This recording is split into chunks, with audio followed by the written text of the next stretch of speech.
نوح علیہ السلام کو آدم ثانی کہا جاتا ہے اس لیے کہ ان کے زمانے میں جو عذاب آیا اس میں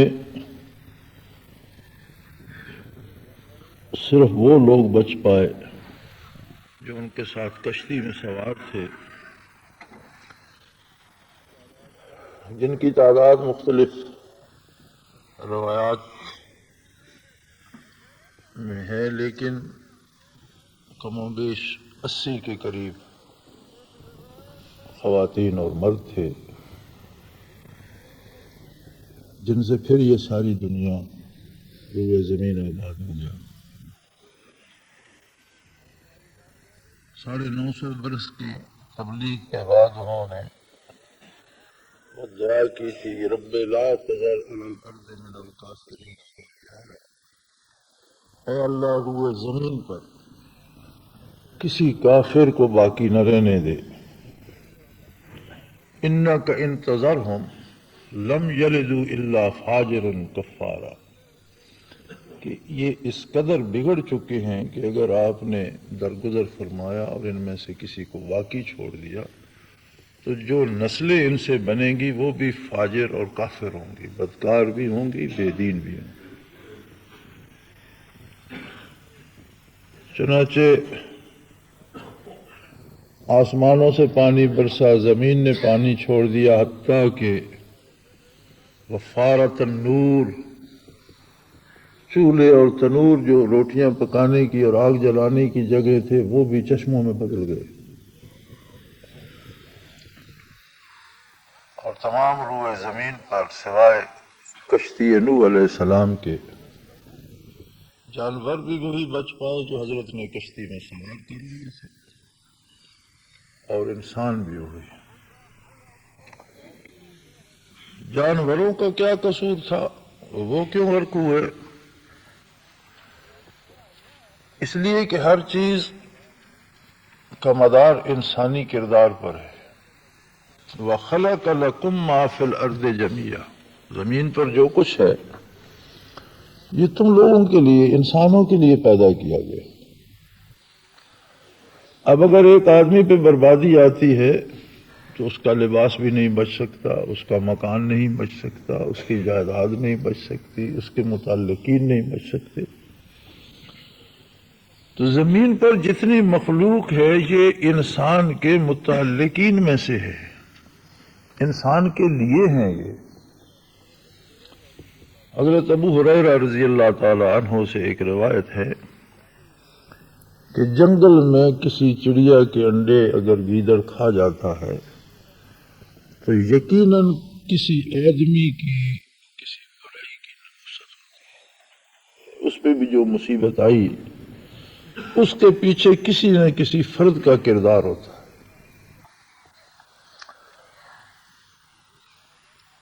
تو یہ قاعدہ تھا، فطرت کا قانون تھا، قدرت کا، کہ جب قوموں کا بگاڑ حد سے گزرتا تو عذاب الہی آ جاتا، قومیں نابود ہو جاتی، انبیاء بچتے یا ان کے پیروکار بچتے، یا پھر اللہ کریم نئے نبی بھیج دیتا۔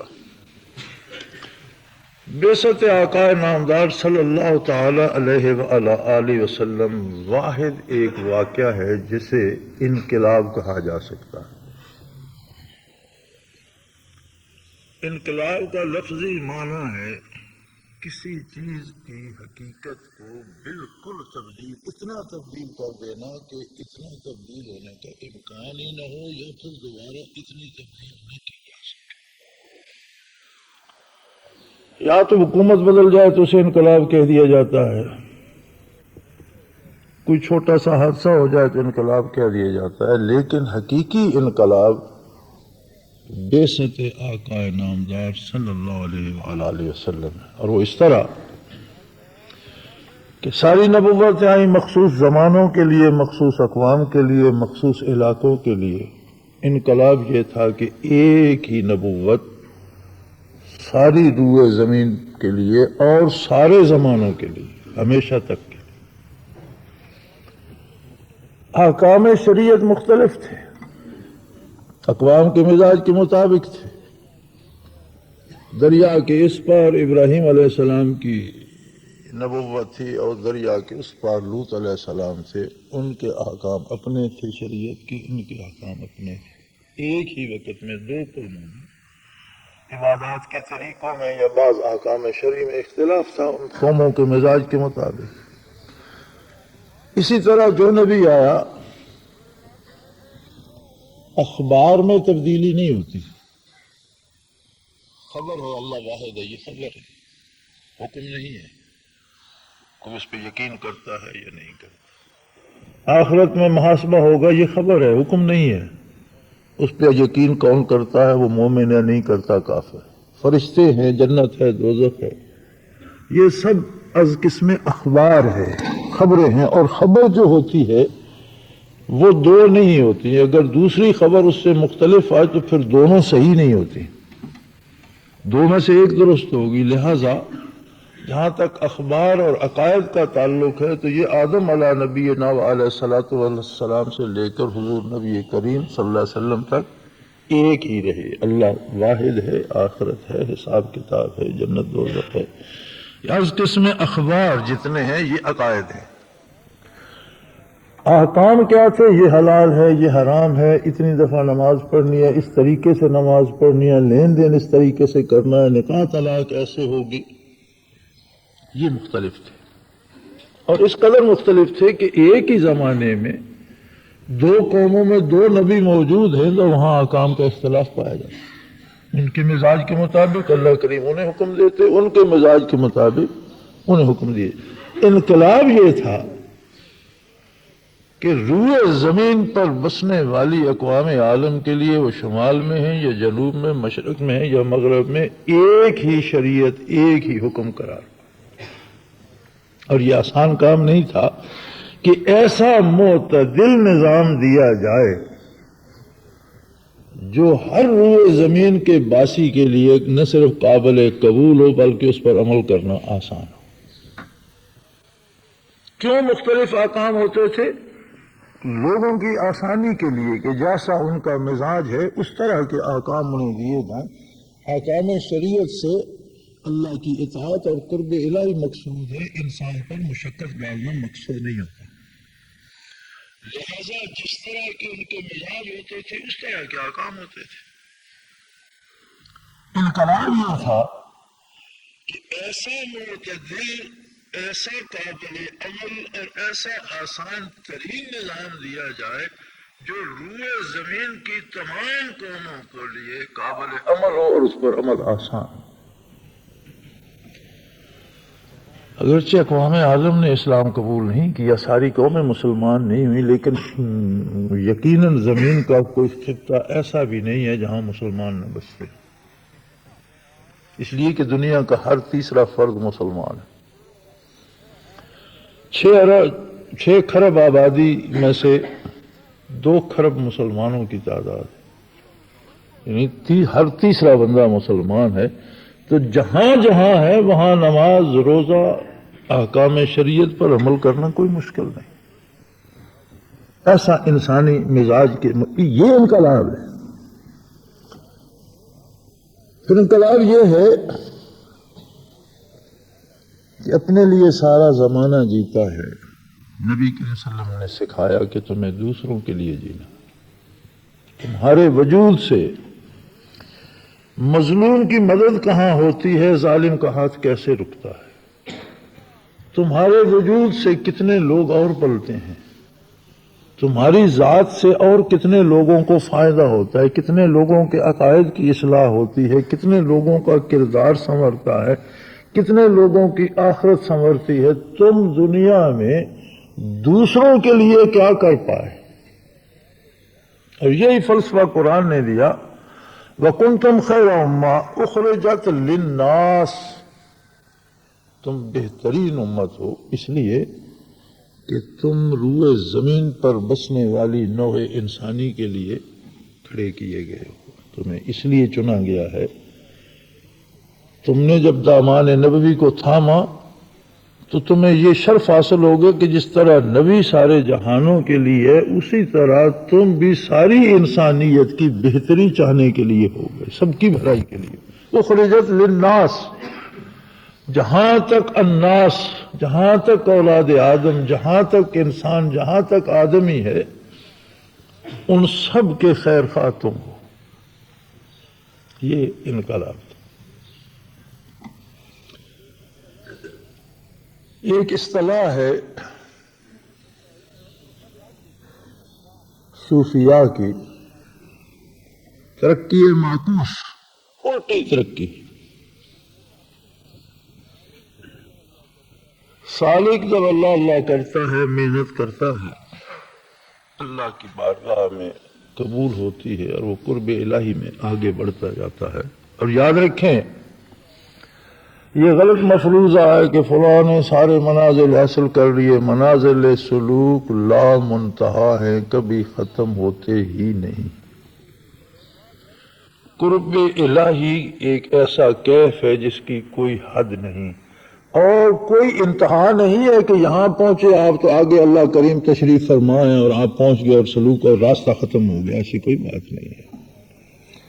نہ اس دنیا میں ختم ہوتے ہیں، نہ آخرت میں ختم ہوں گے. سلوک کی ترقی جنہیں نصیب ہوتی ہے وہ اس دنیا میں بھی رہے گی، برزخ میں بھی رہے گی، حشر میں بھی ہوگی، اور جنت میں بھی ہر روز نئی کیفیت، نئی ترقی، نیا قرب نصیب ہوگا اور ابد الآباد ہوتا رہے گا. کوئی انتہا نہیں آئے گی کہ یہ آگے اللہ میاں جلوہ افروز ہیں اور یہاں آ کر بیٹھ جائے. ایسی کوئی بات. کائنات میں انبیاء اور رسل سب سے زیادہ مقرب بارگاہ ہوتے ہیں، اور ان انبیاء میں آقا نامدار صلی اللہ علیہ وسلم امام الانبیاء ہیں. آپ کی ساری دنیاوی حیات طیبہ میں آپ کو ترقی نصیب ہوتی رہی. ان اللہ و ملائکتہ یصلون علی النبی. زندگی میں بھی ترقی درجات، اللہ کی طرف سے رحمتوں کا نزول، ملائکہ کا درود. پھر جس کو ایمان نصیب ہوا اس نے جو عمل بھی کیا، جتنا ثواب اس کا اتنا محمد الرسول اللہ کا، جس نے وہ عمل سکھایا، عقیدہ سکھایا. تب سے اب تک اور قیامت تک فرشتوں کا صلاۃ و سلام، اللہ کی طرف سے نزول رحمت، اللہ کے بندوں کی طرف سے درود. یا ایھا الذین آمنوا صلوا علیہ وسلموا تسلیما. صلاۃ و سلام اس طرح پڑھو کہ سلام کا حق ادا ہو جائے. خلوص سے، دل سے ڈوب کر پڑھو.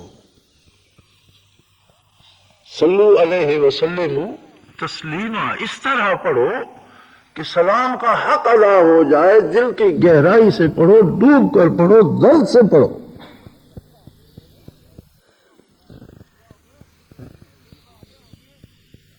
اور یقیناً آپ کی ذات تو ویسے ہر لمحہ، ہر آن ترقی پذیر ہے قرب الہی میں، لیکن یہ سارے اعمال بھی تو آپ ہی کی ترقی کا ایک ادنا سا سبب ہے، چھوٹا سا ایک ذرا. عرصے معاشر میں بھی ترقی ہوگی. نبی کریم صلی اللہ علیہ وسلم فرماتے ہیں کہ لوگ آدم علیہ نبینا علیہ الصلوۃ والسلام کی خدمت میں حاضر ہوں گے کہ جسے جنت جانا ہے جائے، جسے جہنم جانا ہے جائے. ہماری گزارش یہ ہے کہ حساب کتاب شروع ہو اور یہ عرصہ معاشر ختم ہو. یہ تو ہر ایک کو اس نے تو، ہر ایک کا دل جو ہے وہ اس نے تو نیزے پہ اٹکا لیا. آپ عرض کریں وہ معذرت کریں گے، نوح علیہ السلام کے پاس جائیں گے وہ معذرت کریں گے، حتیٰ کہ تمام رسول کے پاس، رسولوں کے پاس، موسیٰ علیہ السلام کے پاس، ابراہیم علیہ السلام کے پاس، اسماعیل علیہ السلام کے پاس، عیسیٰ علیہ السلام کے پاس، سب معذرت کریں گے اور کہیں گے محمد رسول اللہ کے پاس جاؤ. آپ صلی اللہ علیہ وسلم کی خدمت میں وہ عالمی وفد حاضر ہوگا. یا رسول اللہ دعا کیجئے، عرض کیجئے بارگاہ الہی میں کہ حساب کتاب شروع بھی ہو اور ختم بھی ہو. یہ عرصہ معاشر تو ختم ہو. ہم یہ نہیں کہتے کسے جنت جانا ہے کسے جانا ہے، یہاں سے تو جان چھوٹے. حضور فرماتے ہیں میں سجدے میں پڑھ کر دعا کروں گا، اور حدیث مبارک میں ارشاد ہے کہ اس وقت اللہ کریم مجھے ایسے الفاظ تعلیم فرمائیں گے جو میں اس سے پہلے نہیں جانتا. یعنی وہاں بھی ترقی ہو رہی ہے. جہاں مخلوق پریشان ہے، انبیاء علیہم الصلاۃ والسلام لرزاں و ترساں ہیں، محمد الرسول اللہ صلی اللہ علیہ وسلم کو ترقی وہاں بھی نصیب ہو رہی ہے. نئے کلمات عطا کرنے کا مطلب یہ ہے کہ نئے مقامات مل رہے ہیں. اور جنت میں تو ہر روز اب جمال الہی نصیب ہوگا تو ترقی ہوتی چلی جائے گی، اور یہ کبھی ختم نہیں ہوگی. یہی سلوک ہے. اور یہ کہنا کہ فلاں نے سلوک تمام کر لیا، جہالت کی نشانی ہے، نہ جاننے کا سبب ہے. لہذا اس کی کوئی انتہا نہیں ہے. یہ بندے کی اپنے دل کی گہرائی پہ منحصر ہے، اور دل کی گہرائی کی بھی کوئی حد نہیں ہے. کون کتنا گہرا اترتا ہے. اگر ظاہری طور پر بھی اندازہ لگانا چاہیں تو دنیاوی اعتبار سے بھی اندازہ لگ جاتا ہے کہ کوئی سنتا ہے گاؤں میں کوئی بندہ مر گیا، اس کے دل میں ایک درد ہوتا ہے. کوئی سنتا ہے کہ اس کا باپ مر گیا تو درد ذرا زیادہ گہرا نہیں ہو جاتا؟ دل تو وہی ہے. کوئی بوڑھا آدمی سنتا ہے اس کا بیٹا مر گیا تو درد اور گہرا نہیں ہو جاتا؟ اس کا مطلب ہے دل میں مختلف گہرائیاں ہیں. آپ سنتے فلاں کا بیٹا باہر گیا ہوا تھا، وہ چھٹی پر آیا، یقیناً خوشی ہوتی ہے، پڑوسی ہے یا دور کا رشتہ دار ہے. لیکن آپ کا اپنا بیٹا کہیں گیا ہوا ہے اور بڑے عرصے بعد واپس آئے، خبر ملتی ہے بیٹا آیا، تو وہ خوشی اور زیادہ گہری نہیں ہو جاتی؟ اس کا مطلب ہے دل کے اندر مختلف گہرائیاں ہیں جنہیں ہم محسوس کریں یا نہ کریں. اسی طرح اللہ کی چاہت میں، اللہ کی محبت میں، اللہ کے قرب کی تلاش میں بھی مختلف گہرائیاں ہیں. جو جس گہرائی تک اتر جاتا ہے اس قدر جتنا وہ دل کے اندر نیچے اترتا ہے، اتنا وہ منازل بالا میں اوپر چلا جاتا ہے. بڑی سادہ سی اصولی سی بات ہے کہ جتنا جتنا کسی کے دل کی گہرائی سے درد اٹھے گا، اتنا اسے قرب الہی نصیب ہوگا. اب انقلابات میں ایک انقلاب اور آیا. نبی علیہ الصلوۃ والسلام نے فرمایا کہ تمام ادیان میں آدم علیہ السلام سے لے کر عیسیٰ علیہ السلام عبادت کی جگہ مخصوص کی جاتی تھی. خواہ چند پتھر رکھ کر، خواہ ایک مٹی کی بنی بنا کر، خواہ مکان بنا کر مساجد بنائی جاتی تھی، اور مساجد کے باہر بلا عذر شرعی نماز نہیں ہوتی تھی. انقلاب یہ آیا کہ فرمایا جعل لی الارض مسجدا و طہورا. دو تبدیلیاں، ایک تو میرے لیے اللہ نے روئے زمین کو مسجد کرا دی، جہاں چاہو سجدہ کرو، ساری زمین اللہ کی مسجد. اور ایک مٹی کو یہ خصوصیت دے دی کہ پانی نہیں ملتا تو مٹی سے تیمم کر لو، طہورا پاک کرنے والی ہو گئی.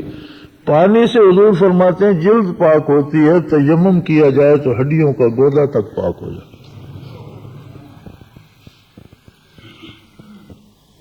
ایک انقلاب اور آیا. یہ اسی ایک انقلاب کی مختلف شاخیں جو ساری گنی نہیں جا سکتی. میں اپنی بات جو عرض کرنا چاہتا ہوں اس پر آ رہا ہوں.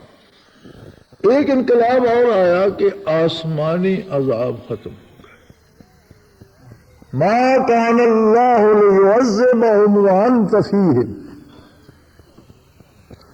کفار مکہ نے بیت اللہ کے پردوں سے لٹک لٹک کر دعا کی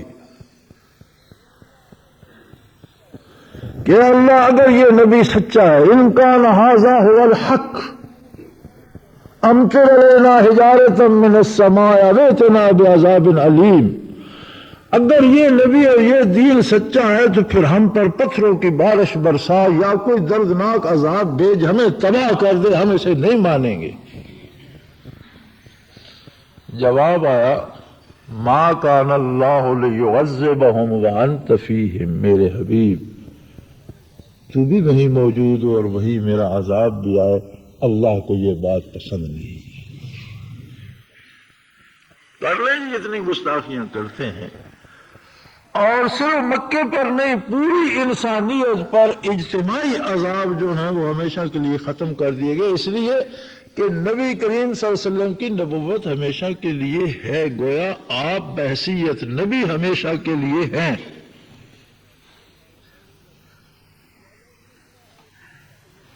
وہ الگ مسئلہ ہے کہ آپ صلی اللہ علیہ وسلم پر آپ کا وصال بھی ہوا، آپ قبر اطہر میں دفن بھی ہوئے، روضہ اطہر میں موجود بھی ہیں۔ اس سے آگے حیات النبی کا مسئلہ آتا ہے جس میں لوگوں کو یہ مغالطہ ہوتا ہے کہ شاید یہ موت کا انکار ہے۔ یہ ایسی بات نہیں ہے، نبی پر موت آتی ہے لیکن شہید کی موت کو منع کر دیا گیا کہ اسے مردہ نہ کہو، وہ زندہ ہے۔ وہ کیوں اسے مردہ نہ کہو؟ اس نے نبی کی غلامی کی۔ خود نبی کی زندگی کا مقام کیا ہوگا؟ دنیا بھر کے شہداء سے افضل۔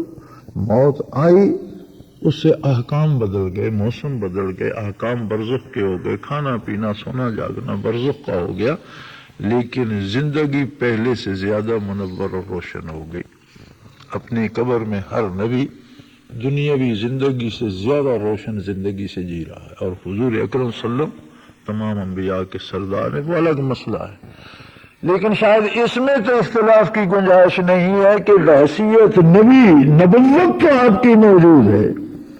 تو جب تک آپ کی نبوت موجود ہے، نہ آسمان سے پتھر برسیں گے، نہ بادلوں سے آگ برسے گی، نہ زمین پھٹ کر کسی کو غرق کرے گی، اجتماعی طور پر انسانیت غرق نہیں ہوگی۔ حتیٰ کہ آج اگر ابرا بیت اللہ پر چڑھائی کر دے تو اب ابابیل نہیں آئیں گے۔ یہ بھی ایک انقلاب تھا۔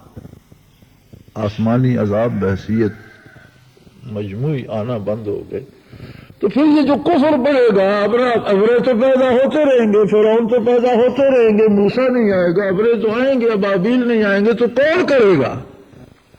فرمایا کنتم خیر امت اخرجت للناس۔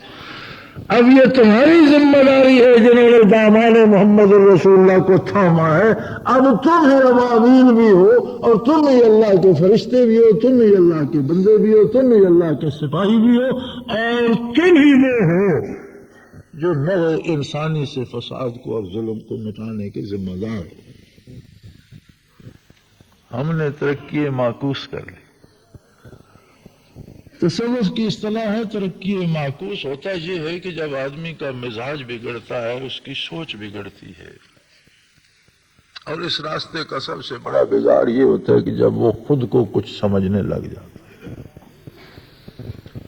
علم ظاہر میں اور تصوف میں یہ فرق ہے کہ ظاہراً آپ کتنی کتابیں، تفاسیر، احادیث پڑھاتے جائیں تو بندہ کچھ بنتا جاتا ہے، میں بھی کچھ ہوں، سے فقہ پڑھاتے جائیں، میں خود مسئلہ جانتا ہوں، مجھے خود ترجمہ آتا، میں بھی کچھ ہوں۔ راہ سلوک یہ ہے کہ جتنا آگے بڑھتا جاتا ہے اسے اپنے نہ ہونے کا احساس ہوتا جاتا ہے کہ میں تو ایک ذرے ناچیز ہوں، یہ تو ایک بحر ناپیدا کنار ہے۔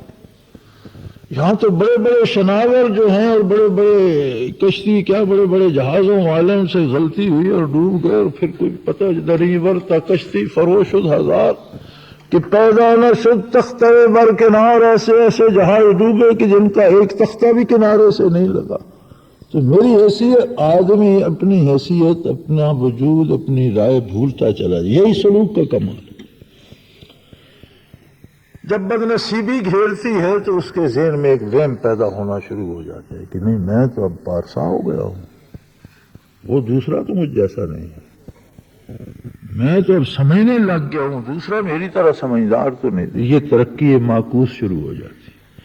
ترقی معکوس کا مطلب ہے الٹی ترقی، کہ وہ سوچتا یہ ہے کہ میں کچھ بن رہا ہوں، اور ہوتا یہ ہے کہ وہ ختم ہو رہا ہوں۔ ہم نے دنیاوی زندگی میں بھی بحیثیت امت آقا نامدار صلی اللہ علیہ وسلم ترقی معکوس حاصل کر لی۔ جس ظلم کو مٹانا تھا ہم اس کا حصہ بن گئے، جن اقوام کو راہ راست پر لانا تھا ہم خود راہ راست چھوڑ کر ان کی پیروی میں لگ گئے۔ یہ ترقی معکوس ہے۔ جن کے مقابلے سینہ سفر ہونا تھا ہم ان کے سامنے سرو سجود ہو گئے۔ وہ ناداں گر گئے سجدے میں جب وقت قیام آیا۔ جن کے سامنے سینہ سفر ہونا تھا ان کے سامنے ہم سرو سجود ہو گئے۔ اور عجیب بات یہ ہے، اب جو وقت جا رہا ہے اس میں شاید تمام دینی اور سیاسی اور دوسری سیاسی جماعتوں میں صرف ہم ایک الگ جماعت رہ گئے ہیں جنہیں اب کوئی نہیں پوچھتا، کوئی نہیں بلاتا، اس لیے کہ لوگ پوچھ کر تھک گئے اور ہم نے شرکت کرنا چھوڑ دی۔ کیوں چھوڑی ہمارا بھی نام اخباروں میں آتا ہے، ہم پر بھی آرٹیکل لکھے جاتے ہیں، اب تو لوگ ہمارے خلاف لکھتے ہیں کہ یہ دلوں میں گھس گئے، یہ پتہ نہیں کہاں غائب ہو گئے، ان کا کوئی پتہ ہی نہیں چلتا۔ تو ہم بھی اے پی سیز میں جاتے، اجلاسوں میں جاتے تو ہماری بھی خبریں آتی ہیں اور بڑا وہ ہم بھی تقریریں کرتے، لیکن کس بات کی تقریر کرتے؟ دینی بھی اور دوسری سیاسی جماعتیں بھی مل کر پھر اسی نظام میں گھسنا چاہتی ہیں جو کافر کا ہے، ساری جدوجہد کر کے پھر اسی نظام کو بحال کرنا چاہتے ہیں جس سے ہم جان چھڑانا چاہتے ہیں۔ ہم اکیلے صحیح، ہم کمزور صحیح، ہم سے کچھ نہیں ہوگا، لیکن ہم اس نظام کا حصہ نہیں بنیں گے انشاءاللہ۔ بس کوئی ہمیں برا کہے، کوئی ہمیں بھلا کہے، کوئی ہمارے لیے ملامت استعمال کرے، جو اس کا جی چاہے کرے، ہمیں کسی سے کچھ نہیں لینا۔ ہمیں اللہ کی بارگاہ سے اور محمد الرسول اللہ کی بارگاہ سے سرخرو ہونا ہے، ہمیں بندوں سے کچھ نہیں۔ کوئی تو دنیا میں ایسا ہو جو کافرانہ نظام کو کافرانہ کہو، اسے کافرانہ سمجھ کر اس میں داخل ہونے سے انکار کرے۔ آج کا مسلمان اپنی ساری دینداری سمیت حج کر کے، گاڑی رکھ کے، نمازیں پڑھ کے سود کھاتا ہے، رقم سود پر دیتا ہے، بینک میں سود پر رکھتا ہے۔ دین کی بات کرے تو فتوے آ جاتے ہیں اور ساری رات دن فحاشی لگی رہتی ہے، اسے کوئی نہیں روکتا۔ ہمارے علماء اب ٹی وی تک پہنچے ہیں، جبکہ ٹی وی اب بہت پیچھے رہ گیا، ساری فحاشی کمپیوٹر پر چلی گئی ہے، اور کمپیوٹر سیٹلائٹ کی جو ہیں لائنیں، وہ بھی ایک بڑے عالم دین کے بیٹے کے پاس ایجنسی ہے پاکستان۔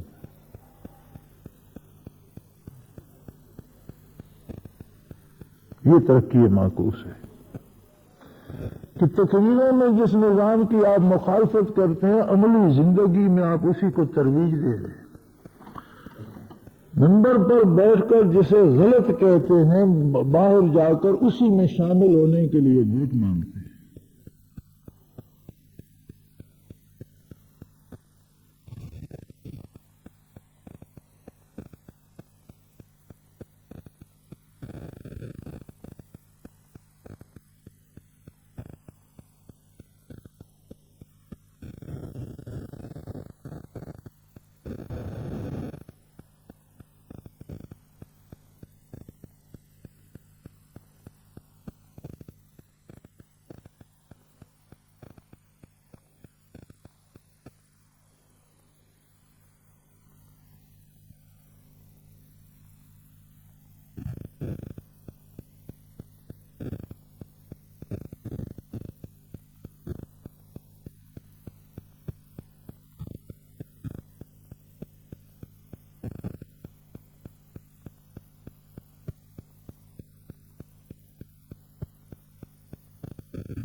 اور اب تو کفر کی حکمرانی ہے ہم سب پر، صرف پاکستان پر نہیں، تمام اسلامی ریاست، کافر ریاستیں تو پہلے کافر ہیں، تمام اسلامی ریاستوں کے پاس اسلامی نظام کے سوا سب کچھ۔ نوبت یہاں پہنچ گئی ہے کہ جہاں جی چاہے مسلمانوں کو قتل کیا جائے، جس کا جی چاہے مسلمانوں کی عزت لوٹ لے۔ یہ دہشت گردی نہیں ہے، یہ موجودہ جو نیو ورلڈ آرڈر ہے اس میں مسلمانوں کو مارنا، ان کی عزتیں لوٹنا، ان کا گھر چلانا دہشت گردی نہیں ہے۔ لیکن اگر وہ سو بھی کرے، قاتل کا ہاتھ روکے، ان کا لاشا ہی تڑپے، تو قاتل کو تکلیف ہو، یہ دہشت گردی ہے۔ اگر ذبح ہوتا ہوا مسلمان ایسا تڑپے کہ قاتل کے دامن پہ خون کے چھینٹے پڑ جائے تو یہ دہشت گردی ہے، اسے اس طرح بدتمیزی سے نہیں تڑپنا چاہیے۔ اب نوبت اس جگہ پہنچ چکی ہے، بڑی مشہور کمپنی ہے نائکی، اس کی آتی ہیں لباس بھی آتے ہیں، جوتے بھی آتے ہیں، مختلف یعنی وہ چیزیں بناتی ہے۔ یہ انہوں نے اپنی جینز کا اشتہار بنایا ہے، ایک خاتون جینز کی نمائش کر رہی ہے اور سامنے لوگ نماز ادا کر رہے ہیں۔ یہ چیلنج ہے کہ دنیا میں کوئی مسلمان ہے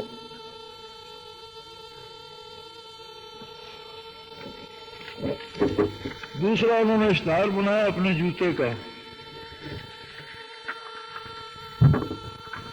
یہ بوٹ ہے اور اس کے تلوے میں اللہ لکھا ہوا ہے۔ یہ جو حصہ نیچے زمین پہ رکھا جاتا ہے، ایڑی کے نیچے اللہ لکھا ہوا ہے، صاف نظر آ رہا ہے۔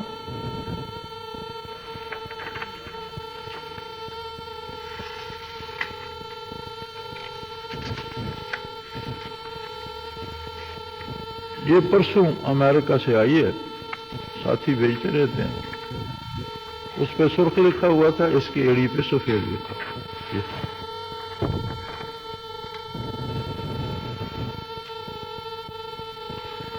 اور جس کی ایڑی پہ لکھا ہوا ہے، اس کے تلوے پہ بھی لکھا ہوا ہے، اس کے اندر بھی لکھا ہوا ہے۔ یہ تو میں نے ایک ایک تصویر لی نا، ان سب کے جس طرح ایڑی پہ لکھا ہوا ہے، یہ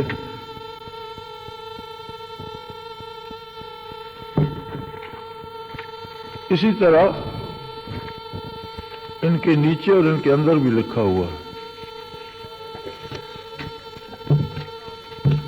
انہوں نے ایسا کیوں کیا؟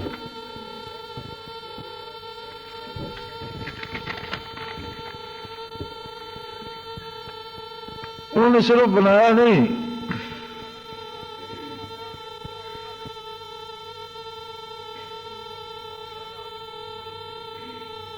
یہودی company started with Nike shoes in USA by Israeli immigrant Yahoo.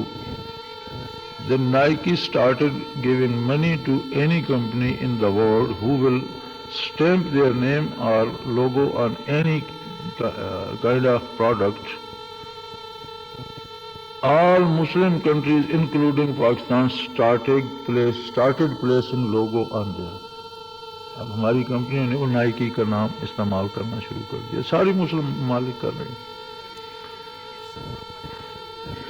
Product like T shirts, bags, suitcases, gloves, caps, jackets, jeans and many more items.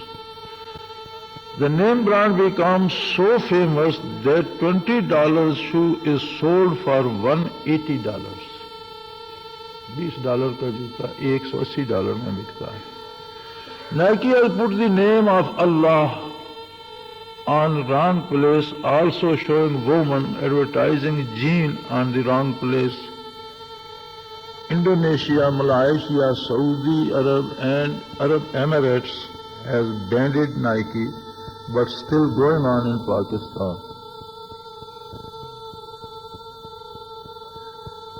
So حکومت پاکستان سے بھی ہم مطالبہ کرتے ہیں کہ سعودی عرب یا عرب امارات، انڈونیشیا اور ملائیشیا کی طرح باقی کے اشیاء کو تو بین کیا گیا. حکومت امریکہ میں تو یہ چھپنے سے روکنے چاہے، لیکن پاکستانی کمپنیاں ان کا لوگو کیوں استعمال کریں اور اپنی چیزوں پر نائکی چھاپ کر کیوں بیچ رہی ہیں جبکہ وہ یہاں تک چلے گئے.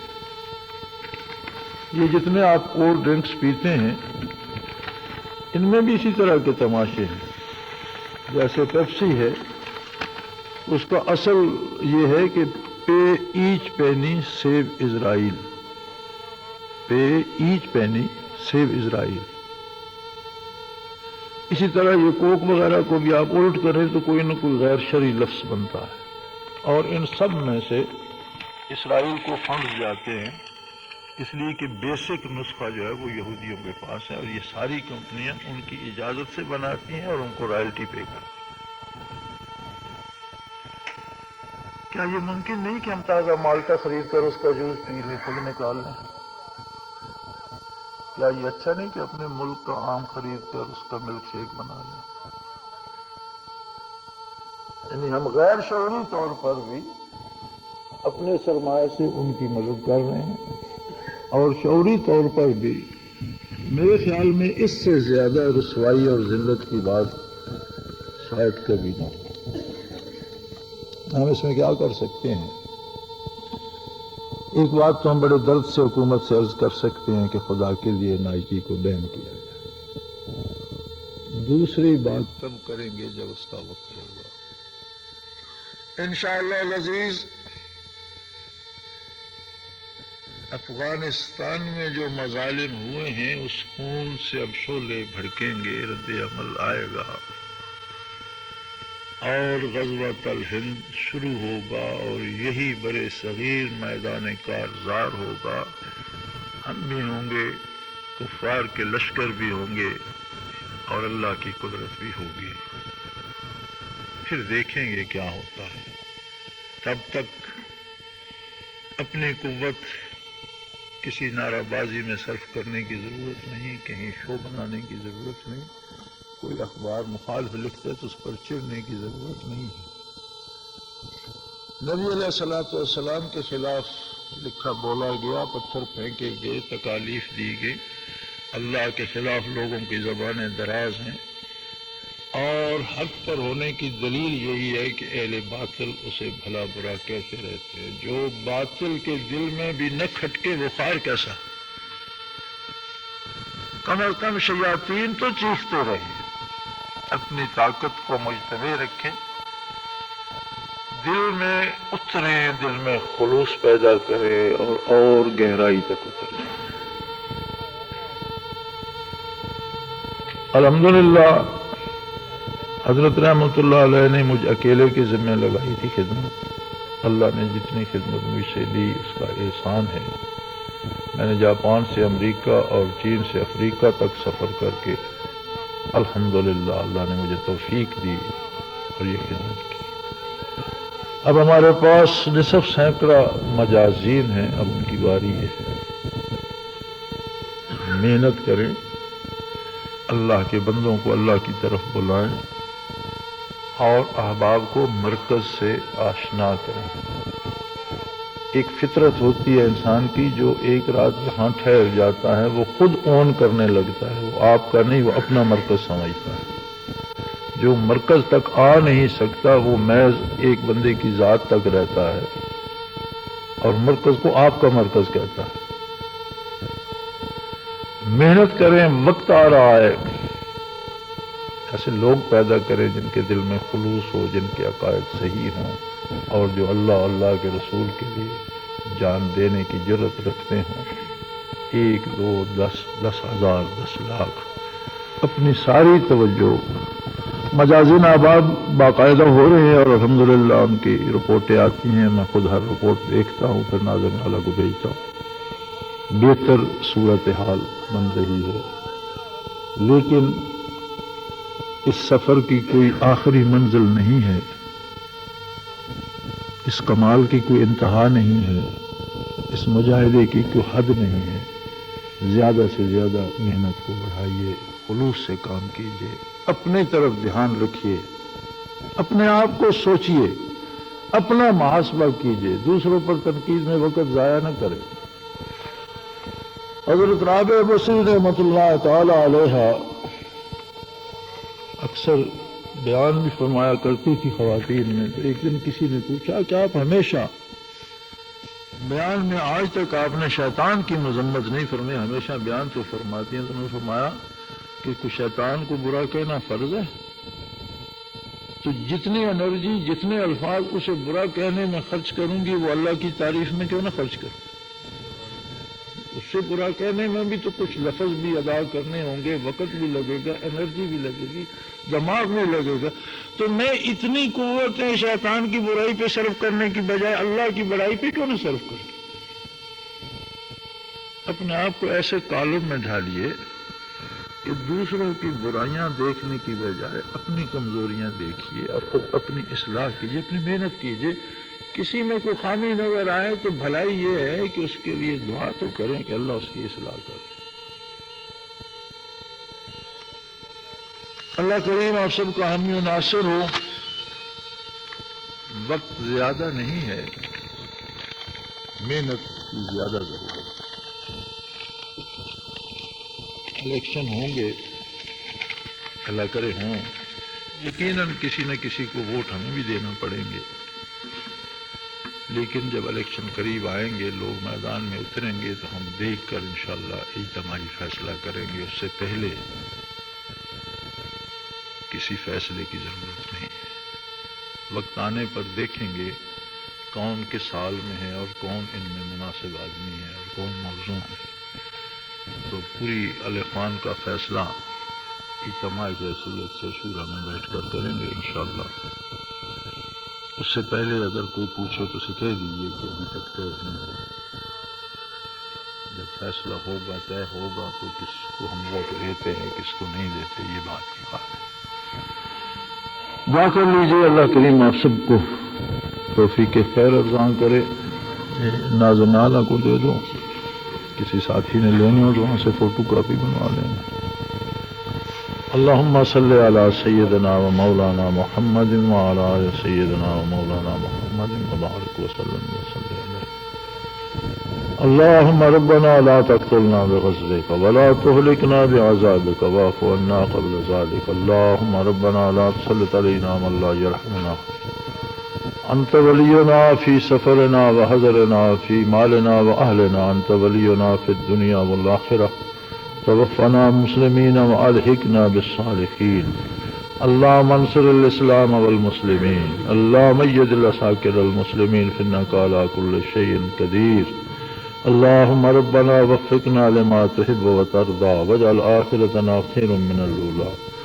اللہم ربنا نور قلوبنا بنور المعرفة والایمان، اللہم ربنا نور قلوبنا بنور المعرفة والایمان، اللہم ربنا نور قلوبنا بنور المعرفة والایمان، اللہم ربنا ارزقنا حبک وحب حبیبک صلی اللہ علیہ وسلم، اللہم ارزقنا اتباع نبیک واتباع خلفاء الراشدین المہدیین، اللہم احینا علی اتباعہم وامتنا علی اتباعہم واحشرنا فی زمرتہم وأوردنا على حوضك غير خزايا ولا ندامة، وصلى الله تعالى على حبيبه محمد وعلى وسلم برحمتك يا ارحم الراحمين۔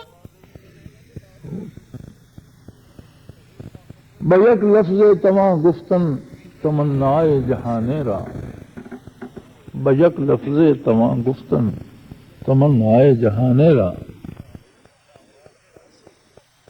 کہ حضوری طول دادم داستان ہے۔ وہ جو لذت حضوری ہوتی ہے، کہتے ہیں ہاں یا نہ میں ایک لفظ میں دنیا کی ساری باتیں ختم ہو جاتی۔ کوئی بات آپ سے دنیا کی کوئی بات پوچھے، آپ ہاں کہہ دیں یا نہ کہہ دیں، بات ختم ہو جاتی۔ لیکن فرمایا میں نے بات اتنی لمبی اس لیے کی کہ وہ لذت حضوری جو ہے بات کرنے میں، آپ کے سامنے کھڑا ہونے میں، جمال یار کو دیکھنے میں، سوچنے میں، محسوس کرنے میں، کس کے حضور میں ہوں شاید کیا میں کس کے حضور، یہ جو لذت حضوری ہے اس نے مجھے مجبور کر دیا کہ میں بات لمبی کروں۔ یہ وہ لذت ہے کہ بعض اکابر صحابہ، حضرت عثمان رضی اللہ عنہ بالخصوص، وتر کی ایک رکعت میں 30 پارے پڑھ لیتے تھے اور فجر ہو جاتی تھی، رات گزر جاتی۔ بعض اوقات رکوع سے پہلے آپ نے 30 پارے بھی پڑھے۔ اتنا لمبا کھڑا ہونے کی کیا ضرورت ہے؟ اسے ہوش کب ہے کہ میں کھڑا؟ تھک نہیں جاتے؟ انہیں ہوش ہی نہیں کہ بدن کہاں ہے اور تھک پہنچ جاتا ہے۔ وہ تو کسی ایسے نظارے میں کھڑے ہوئے ہیں کہ فوراً ہوں گے تو پتہ لگے گا۔ نبی علیہ السلام رات کو عبادت کے لیے اٹھتے، تہجد کے لیے اٹھتے، محبوب کبریا حضرت عائشہ رضی اللہ تعالی عنہا ام المؤمنین رضا نفسی، آپ فرماتی ہیں آشانہ نبوی پہ ازواج مطہرات کے پاس کہیں چٹائی اور کمبل تھا، کسی خانہ اطہر میں 2 کمبل تھے، کسی خانہ اقدس میں صرف 1 کمبل تھا، آدھا نیچے بچھا لیا، آدھا اوپر۔ اور جس گھر میں حضور جلوہ افروز ہوتے، ام المومنین اور نبی علیہ السلام دونوں کے لیے وہی بستر ہوتا تھا۔ چھوٹے چھوٹے حجرات مبارکہ بھی تھے۔ تو آپ فرماتی ہیں میں لیٹ جاتی، پھر حضور اٹھتے تو مجھے کہتے اے ابو بکر کی بیٹی میں کچھ وقت عبادت نہ کر لوں؟ آپ انداز دیکھیے، اللہ کا رسول ہے، جو فرما دے وہ دین ہے۔ حقوق زوجیت کا اتنا خیال ہے کہ رات کو عبادت کے لیے اجازت لے رہے ہیں تو محض کو تھی اصلہ بے شک، تو آپ کھڑے ہو جاتے عبادت کے لیے۔ اور فرماتی ہیں جگہ اتنی ہوتی تھی کہ جب حضور کھڑے ہو جاتے تو میں ٹانگیں بچھا لیتی، جب حضور کو سجدے پر جانا ہوتا تو میں ٹانگیں سمیٹ لیتی اور آپ رکوع اور سجود فرما لیتے۔ تو ساتھ پھر مجھے بھی جاگنا پڑتا، انتظار کرنا پڑتا، تو حضور کھڑے ہو جاتے تو میں سوچتی کہ اب تو اتنا وقت ہو گیا ہے کہ شاید آج حضور ساری رات رکوع نہ کریں۔ اور سینے اطہر سے اس طرح آواز آتی جیسے حمیت کھولتی ہے اور چشمہ مبارک برسنے لگتی، تو ریش مبارک ساری تر ہو کر پھر ریش اقدس سے سینے اطہر پہ قطرے ٹپکتے، پھر آپ رکوع میں جاتے اور پھر میں سمجھتی کہ باقی رات آپ رکوع میں گزار دیں، پھر آپ سجدے میں جاتے ہیں تو یہ خیال رہتا کہ اب سجدے سے اٹھنا نہیں رہا۔ تو یوں جب فجر ہوتی تو قدوم ہائے اقدس متورم ہو چکے ہوتے، سوچ چکے۔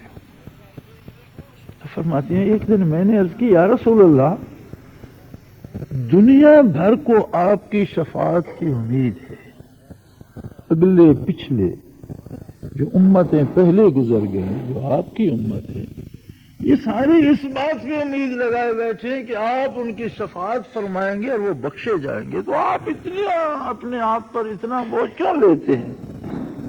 فرماتے ہیں حضور مسکرائے اور فرمایا افلا اکون عبدا شکورا، کیا اس اعزاز کا میں شکر نہ ادا کرتا رہوں؟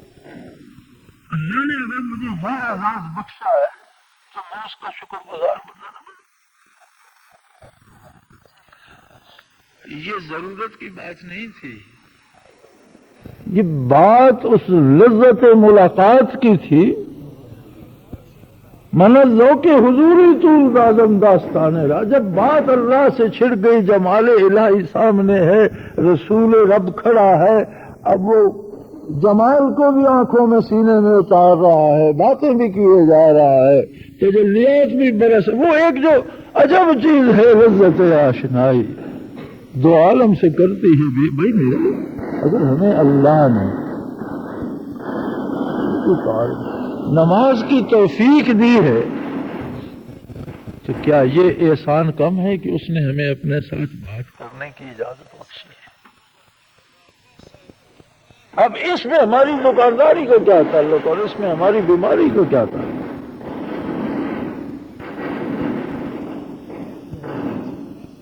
تو ہم اسے کوئی نسخہ یا کوئی عمل سمجھ بیٹھتے ہیں، جہاں قصور آتا ہے نا،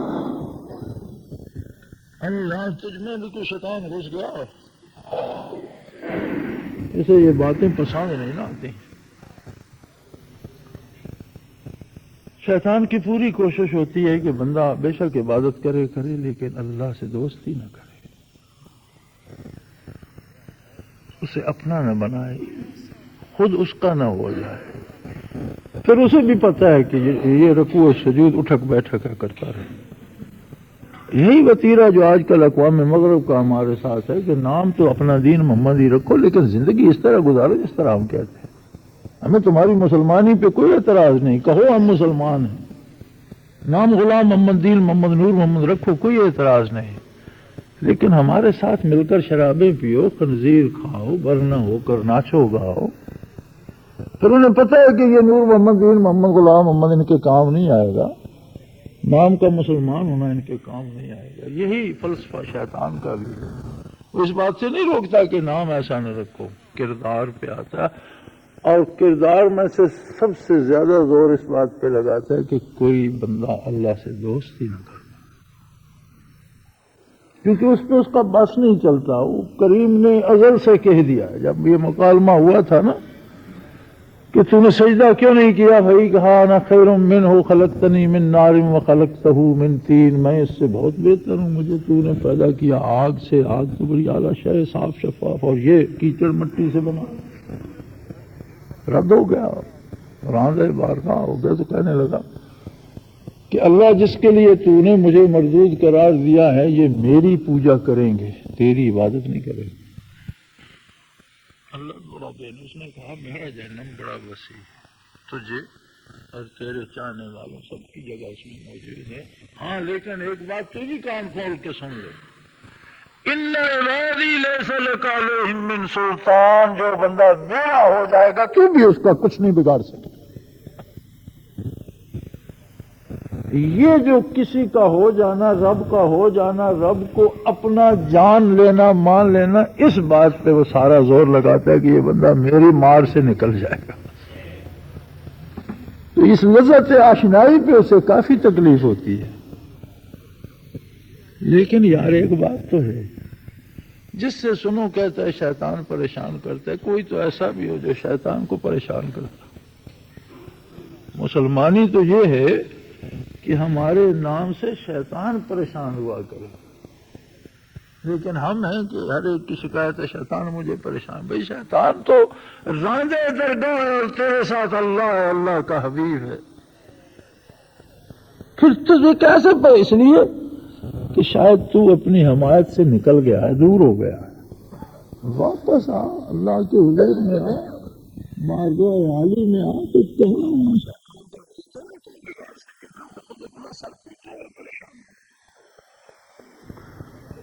تو حضرات دین یہ ہے، نیکی یہ ہے، ہدایت یہ ہے کہ جب ہم اس پہ عمل کریں تو نیکی کرنے کا مزاج بنتا چلا جائے، ہم مزید نیک ہوتے چلے جائیں. اور کسی کام کے کرنے سے مزاج نہیں بدلتا تو وہ نیکی نہیں ہے، وہ رسم ہے، رواج ہے، اس میں روح نہیں ہے، یا وہ سرے سے دین ہے ہی نہیں. لیکن پھر وہ بات جو بندے سوچتے ہیں میری ملازمت نہیں ہوئی، میرے بچے کی صحت ٹھیک نہیں رہی، اللہ اسے کیسے چھوڑ دیتا. اللہ کریم فرماتا ہے یہ دنیا بڑی عارضی اور مختصر سی ہے، اس کا اپنا ایک ٹائم ٹیبل ہے، اس میں صحت بھی ہے، بیماری بھی ہے، افلاس بھی ہے، فراخی بھی ہے. خود مجھے دیکھ لو، میں نے 29 روپے ماہوار پہ ملازمت کی. آج میں کل اندازہ لگا رہا تھا کہ جن ملازمین کو تنخواہ مجھے دینا ہوتی ہے کم از کم وہ 10 لاکھ روپے ماہوار بنتی ہے. بندہ تو میں وہی آدمی ہوں جس نے 29 روپے ماہوار پہ ملازمت کی. آج اتنے لوگ میرے پاس ملازم ہیں کہ ہر مہینے تقریباً 10 لاکھ روپے مجھے تنخواہ دینا پڑتی. یہ تو دنیا کا ایک ٹائم ٹیبل ہے جو اس نے ترتیب دے دیا ہے. بندہ اس حال سے بھی گزرے گا، بندہ اس حال سے بھی گزرے گا، بالآخر موت کی منزل سے گزرے گا، برزخ میں جائے گا، میدان حشر میں کھڑا ہوگا، تو فرمایا یار ان باتوں پہ میرے ساتھ نہ الجھا کرو، یہ ہو جائے وہ ہو جائے، اس لیے والباقیات الصالحات خیر، مزہ اس میں ہے کہ جو تم نیکیاں کرتے ہو وہ باقی رہیں، یہ سب سے بڑی بات ہے۔ والباقیات الصالحات خیر عند ربک، تمہارے پروردگار کے نزدیک یہ بات سب سے بہتر ہے کہ تمہاری نیکیاں باقی رہیں۔ اور یہ مت سوچو کہ یہ بندہ امیر ہوگا تو بہت نیکیاں کر، ایسا بڑی عجیب بات ہے کہ میں جس حیثیت میں ہوں، اگر میں 1,00,000 بھی اس کی راہ میں دے دوں تو مجھے وہ فرق نہیں پڑتا جس کے پاس 2 روپے ہیں، تو جب وہ 1 روپیہ دے، اس نے گویا آدھی دولت دے دی، تو میں نے کیا دیا؟ غریبی امیری اس کے ہاں فرق نہیں ڈالتی۔ ایک آدمی کے پاس 3 لقمے وہ ایک اللہ کی راہ میں دے دیتے تو کروڑ پتی 1 کروڑ دیتے، اس کروڑ سے وہ لقمہ زیادہ عزیز ہے جو کسی بے بس نے، فقیر نے، محتاج نے اپنا کاٹ کے دے دیا۔ غریبی امیری سے اس کے تعلق میں فرق نہیں آتا، کیونکہ اس کے لیے غریب امیر فقیر سارے بندے ہیں، اور غریبی امیری فقیری وہ خود بانٹتا ہے، اسے پتا ہے اسے میں نے یہاں رکھو، اسے وہاں رکھو۔ ہمارے لیے فرق ہے، ہم کہتے ہیں بڑا امیر آدمی اس سے دوستی ہونی چاہیے، یہ تو بھوکا آئے گا تو کچھ مانگے گا، اسے سلام نہ دو، یہ فرق ہمیں پڑتا ہے، اس سے نہیں۔ فقیر بھی اس کے اپنے، امیر بھی اس کے، حکمران بھی اس کے اپنے، اور رعیتیں بھی اس کی اپنی، ہر چیز اس کی اپنی ہے، اور اس کا اپنا ایک ٹائم ٹیبل ہے، اس پہ عمل ہوتا رہتا ہے۔ ایک آدمی کو پکڑ کر بادشاہ بنا دیتا ہے اور پھر اسے ایک عام آدمی سے سولی پہ لٹکوا دیتا ہے، تو شاہوں کو گدا کر دے، گدا کو بادشاہ کر دے، اشارہ تیرا کافی ہے گھٹانے اور بڑھانے۔ میں ان چیزوں سے میری محبت کو نہ توڑو، محبت تو ایک لازوال رشتہ ہے، غریب ہوگا تو بھی